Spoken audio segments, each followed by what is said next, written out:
Hello po mga katambay, si Kamano po sa Tambayang Makabayan. Ito po, pag-usapan po natin mga katambay, nakakatuwa po. Malayo pa ang 2028, naghahanda na po yung Sara All, yung Sara All na movement, INC, mga leaders po. Naghahanda na po sila kahit matagal pa po ang 2028. Nakakatuwa naman po mga katambay, panoorin po natin itong mga leaders ng Sara na All movement, Sara All. Ito po, pakinggan po natin. Nakakatuwa po eh. Set ko lang po mga katambay. Ayan.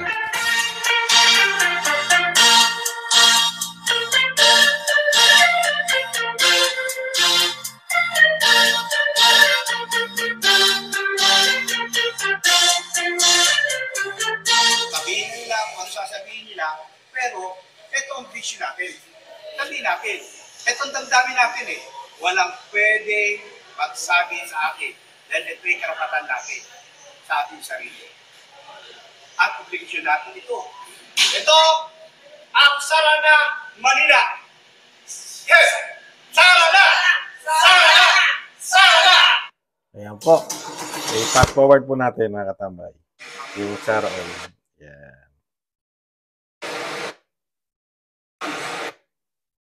Ano kayo? Ito yung mga Kung may leader. mission po tayo, meron tayong vision.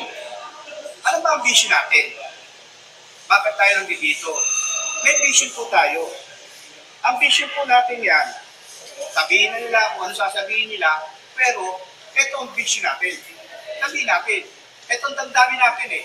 Walang pwedeng magsabi sa akin dahil ito yung karapatan natin sa ating sarili.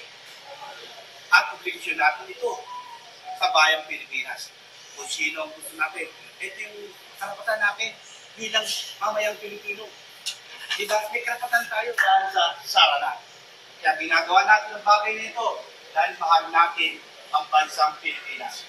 Sapagkat sa aking pananaw, sa aking isipan, si Sara Duterte ang sagot sa bansa natin, sa kahirapan, sa katahimikan, sa ikaunlad ng bayan. Si Sara po Duterte ang sagot sa ating mga problema. Salamat po sa inyo. Isa po ako sa mga naniniwala dito sa ating layunin na magiging maganda po ang ating kalakaran dito. Basta tayo po isa ng pananaw, isa po tayo ng antikain, isa po tayo ng nilalakaran. Basta sama-sama po tayo. Lahat po tayo kapit-kamay para kay VP Sara Duterte. Salamat. Ano na po ako kasama sa yung task nito magpasa Sara. Meron po po po yan sa kay Tatay Tito mo pala.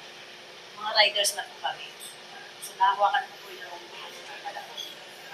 part lang ng panahon. Makasama ng first district na kami. So mula po noon, yun na po nagtuloy-tuloy na kami. Hanggang sa tumakbo na si Sara. So kung napapansin niyo po, yung interview namin. Tuloy-tuloy pa rin po kasi yung paniniwala po namin na ang Duterte lang talaga makakapagbigay ng katahimikan, disiplina sa Pilipinas. Yan itong napakatitigas ng mundo ng kalamihan sa kabayan natin. Kailangan po natin ng isang model figure sa bansa. Kung sa pamilya, kailangan meron natin talaga yung disiplina. Yung talaga, kaya talagang solid kami sa family natin. Duterte talaga natin. Wala nang iba. Thank you. Kami talaga, Duterte na nung si tatay pa lang tumakbo hanggang sa anak. Hindi mo kami nagbago. Malaki yung tulong ko dyan kasi sa Paranggelan, 14 years ang government investigator ko. Kailan lang ako sa lugar niya. Yun lang po, salamat. Ako po ang pinatasang ng sa district po. Salamat po. Sa palo. Ayan po mga katambay. Nakakatuwa po. Napakarami po na mga kababayan natin sa Manila ang nagkaisa po at napakaaga po ng kanilang preparasyon sa 2028. Nakakatuwa naman po mga katambay, di ba? Ang Manila, kung tutusin, malayo sa Mindanao. Pero nasa NCR, sila pa yung unang, gumagawa ng aksyon at binubuhay na ng maaga yung sinatawag na Solid Duterte. at solid Sara all, sana all. Yung tinatawag na Sara na movement, you know. Kaya talagang tumatak kasi sa mga Pilipino yung tama yung sinasabi ng isang kababayan natin na taga Manila na yung father figure, di ba? Parang mother figure. Yung tatay figure na naranasan natin kay Pangulong Duterte, yung pagiging ama, yung didisiplinahin ka, pag hindi siya magwawalang kibo pag nagkakamali yung kanyang anak, di ba? Pagka matigas ang ulo, kailangan niyang mamalo, di ba?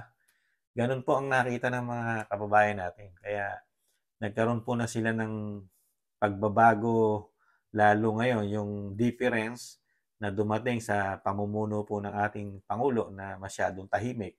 Parang hindi nila makita yung pagiging father figure kay Pangulong Marcos. Kaya talagang mamimiss nila yung pagiging father figure na ginagawa ni Pangulong Duterte.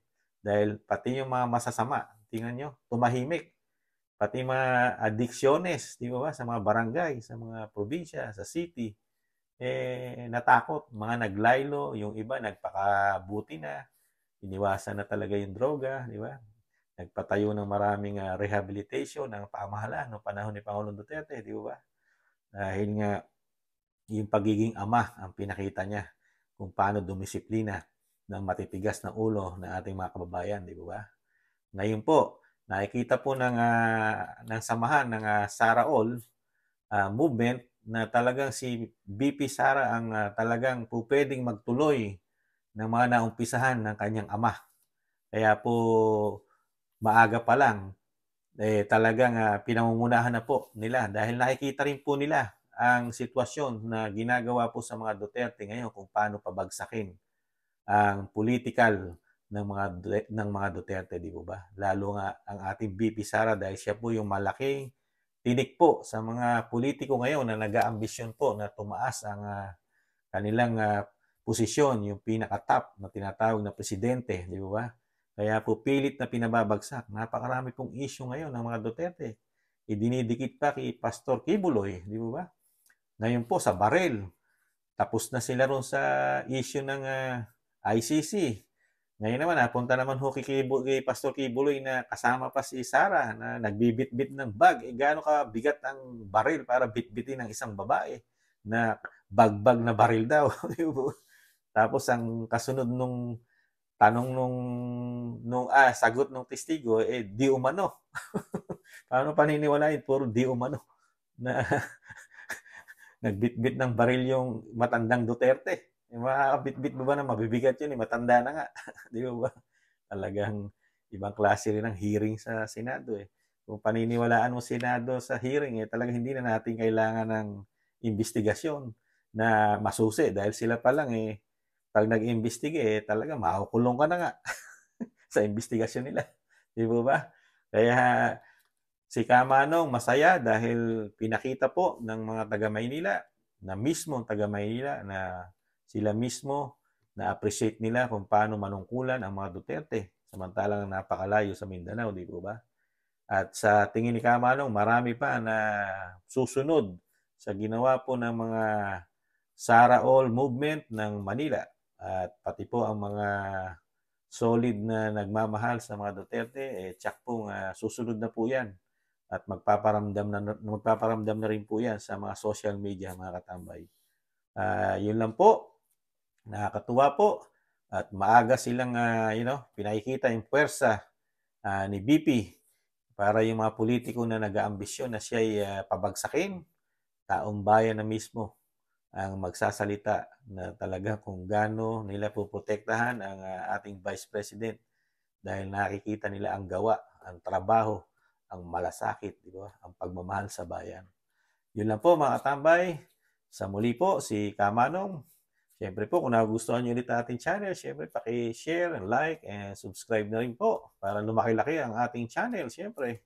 Sa muli po, nagpapaalam po si Kamanong. Antayin nyo lang po yung mga susunod nating vlog. At nag-iiwan po muli na mahalin natin siyempre ang ating bansa. Ipaglaban natin, tiis-tiis lang. May pag-asa pa tayong bumangon muli. Paalam. Bye-bye.